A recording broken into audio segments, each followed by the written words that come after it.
Okay, guys.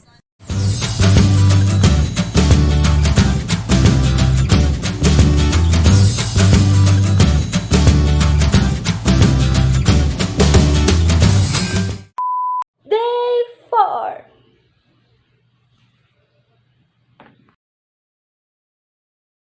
So, ang una pong lesson sa lesson 2 is yung approaches and theories of crime.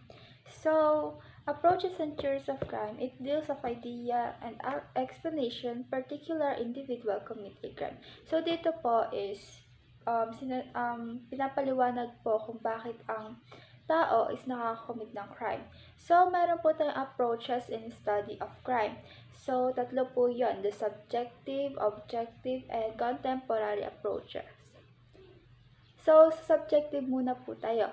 Subjective approach po is deals mainly on the biological explanation of crime, focus on the forms of abnormalities that exist. So, sa subjective approach po, ang pinag-aaralan dito is yung taong, yung mismong taong nag-commit ng crime. So, bakit na ginawa yon? Anong dahilan niya? So, meron tayong 7 na approaches dito sa subjective approach. So, una dun is anthropological approach. Anthropological approach is study on the physical characteristics of individual. So, anthropological approach po is yung ang pinag-aaralan po dito is yung physical appearance, physical characteristics of a person. So, yung pinag-aaralan po yung somatoform or yung body type. And then, next naman po is the medical approach. Medical approach is study of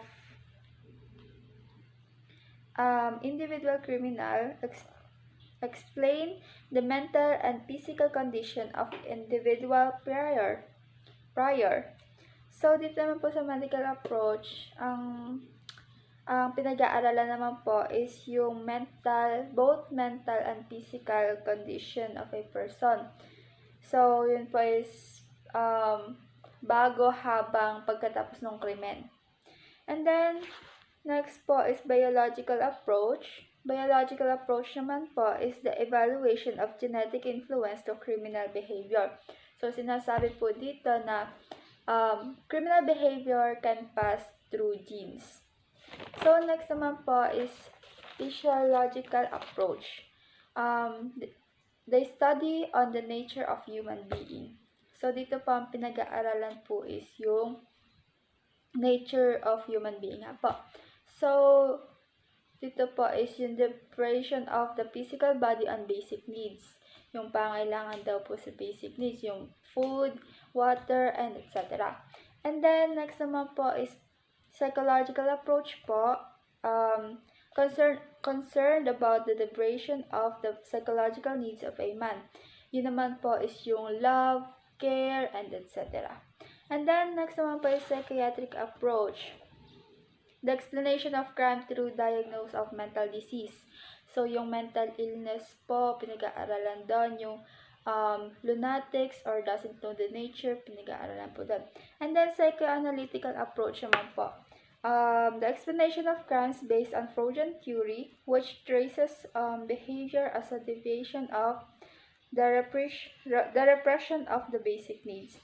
So, ito po yung kay Sigmund Freud na theory, yung psychoanalytical theory.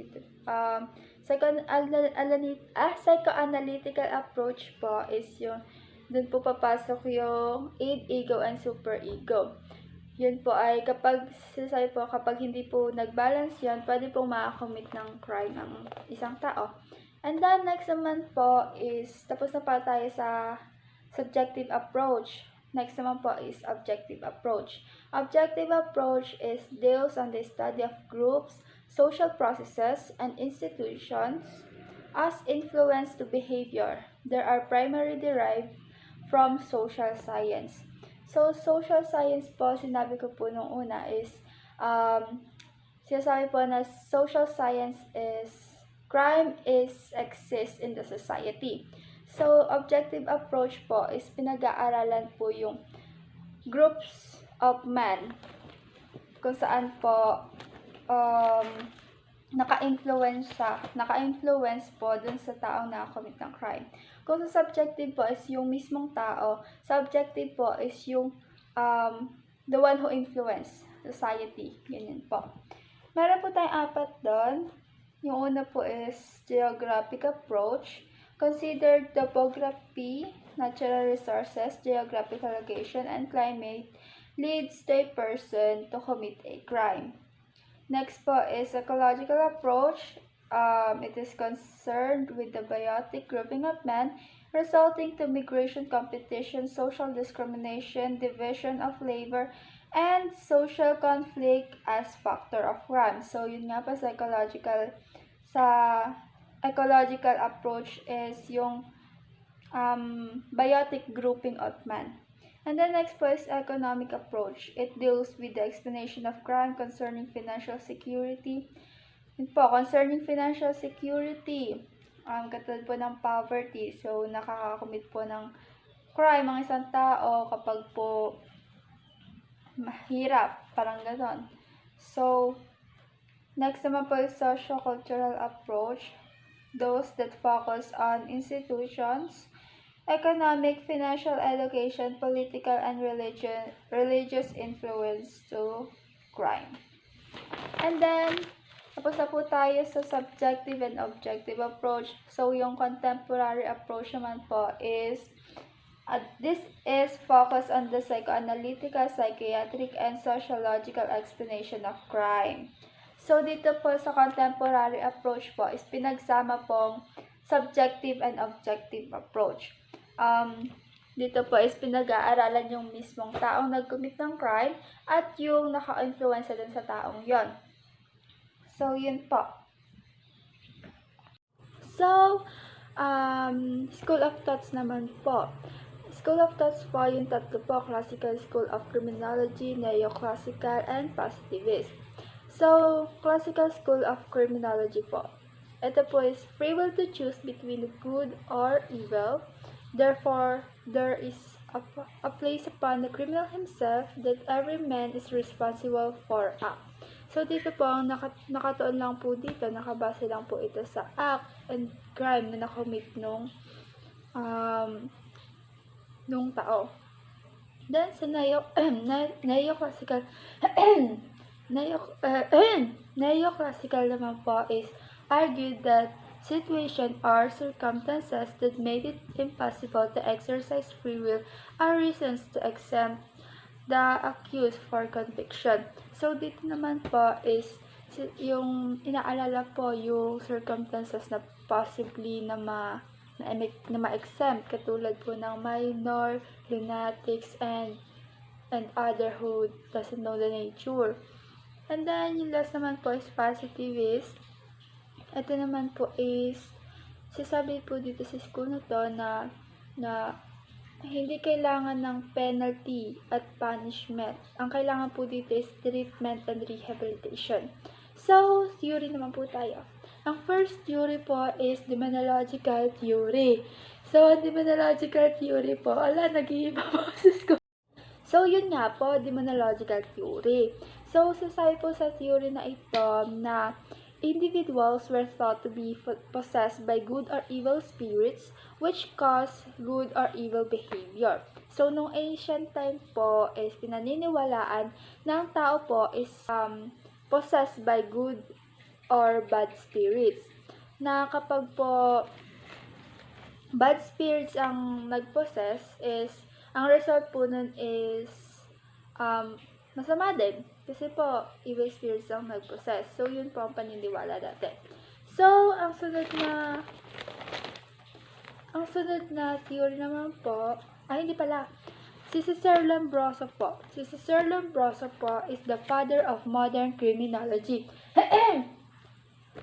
Which is, meron din po siyang ideas and classification of criminal na ginawa.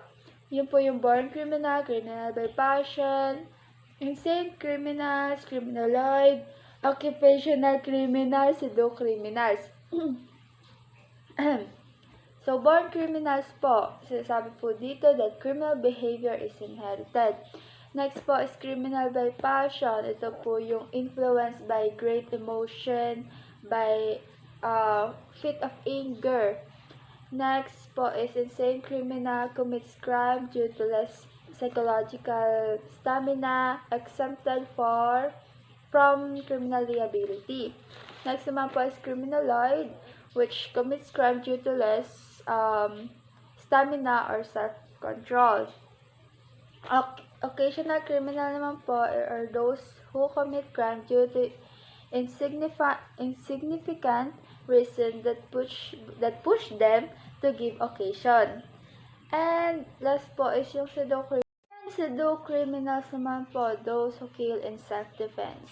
Tapos, Enrico Ferri po, siya po is his greatest contribution was his attack on the classical doctrine of free will that the criminals should be held responsible for their crimes because they must have made a rational decision to commit crime. Then, si Rafael Garofalo naman po, siya po is meron din po siyang types of criminal, which is the murderers, the violent criminals, the lascivious criminals, the deficient criminals. So, murderers po, ito daw po yung those who are satisfied from revenge. So, violent criminals naman po is those who commit very serious crime. And then next naman po is deficient criminal. Those criminals commit crimes against property. And then last po is the vicious criminal, those criminal who commit crimes against chastity.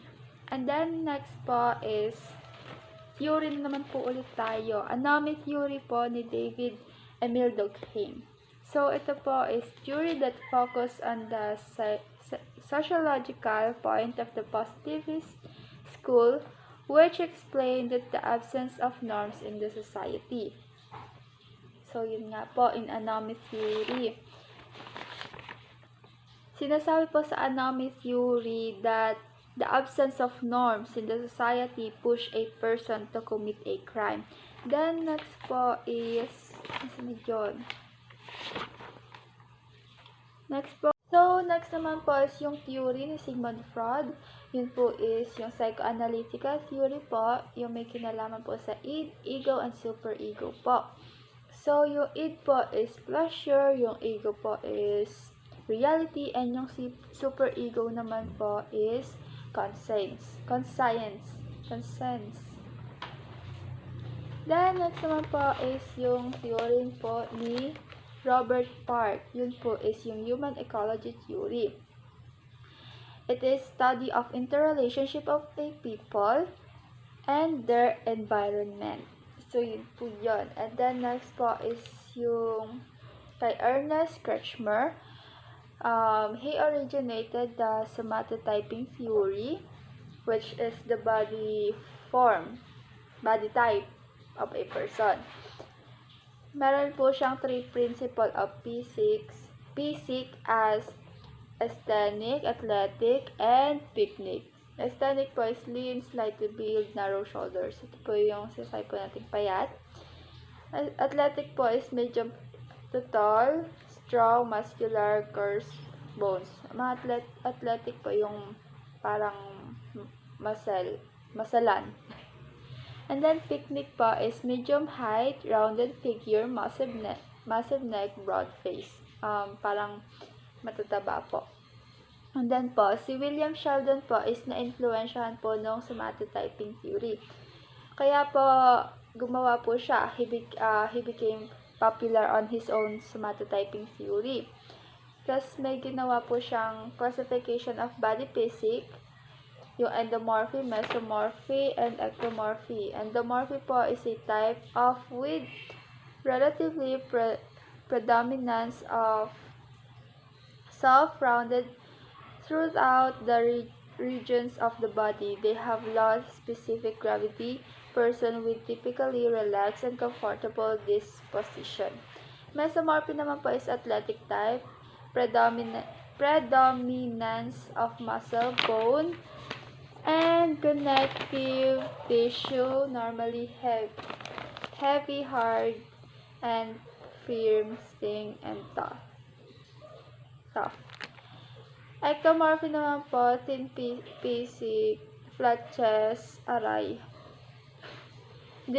Delicacy, through the body, slender, poor muscle, they tend to look more fatigued and withdrawn. And then si Edwin Sutherland po. Si Edwin Sutherland po ang gumawa ng theory na differential association theory, which is, ito po sinasabi po dito, is criminal behavior is not inherited.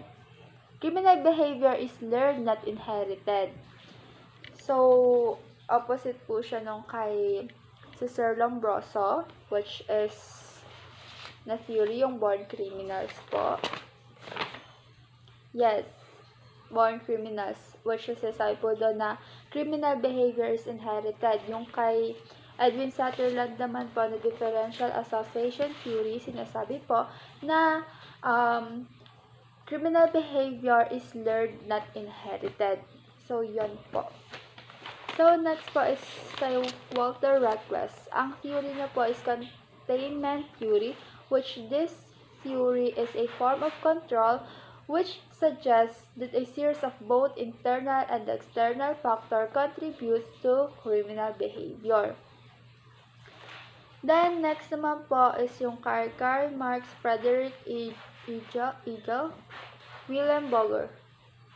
So, they are the proponents of social class conflict and capitalism theory. So, dun po sa theory iyon is may kinalaman po ito sa social class po. May kinalaman sa classes. And then, next naman po is si Robert King Merton. Yung theory niya po is strain theory, which maintains that the failure of men to achieve a higher status of life caused them to commit crimes. So, yung hindi po na-achieve yung goal, pwede pong maging basihan kung bakit po nakakommit ang tao ng crime. Then, Albert Cohen naman po, he advocated the subculture theory of delinquency.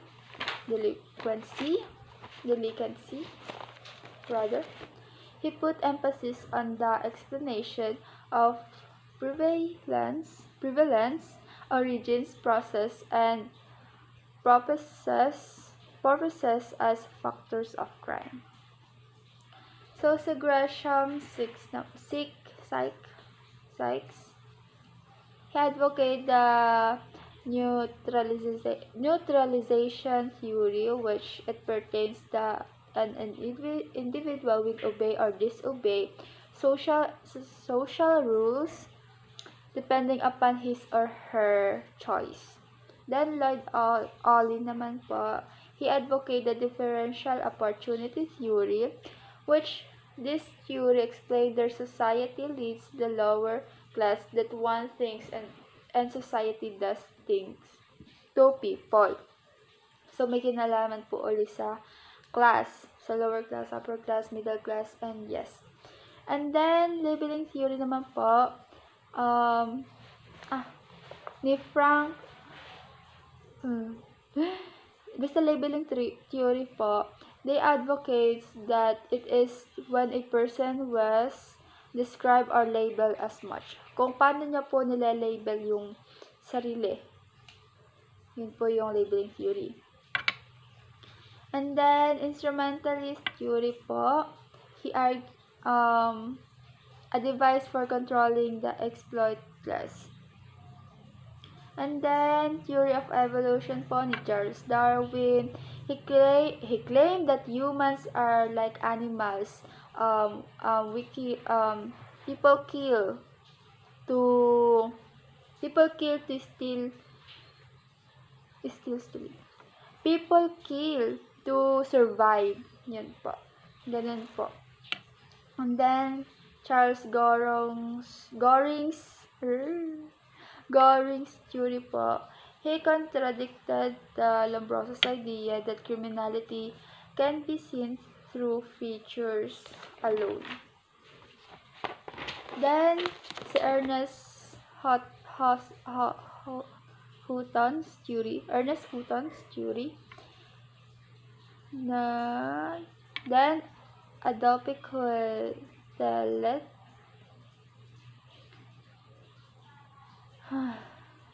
then differential identification theory ni Daniel Dasher, which is copying the persons being idolized. Yung ginagaya po natin yung mga iniidolo natin. Then, yung conflict of culture theory ni Thorsten Selin, which is the multiplicity of incompatible culture is a main source of social organization.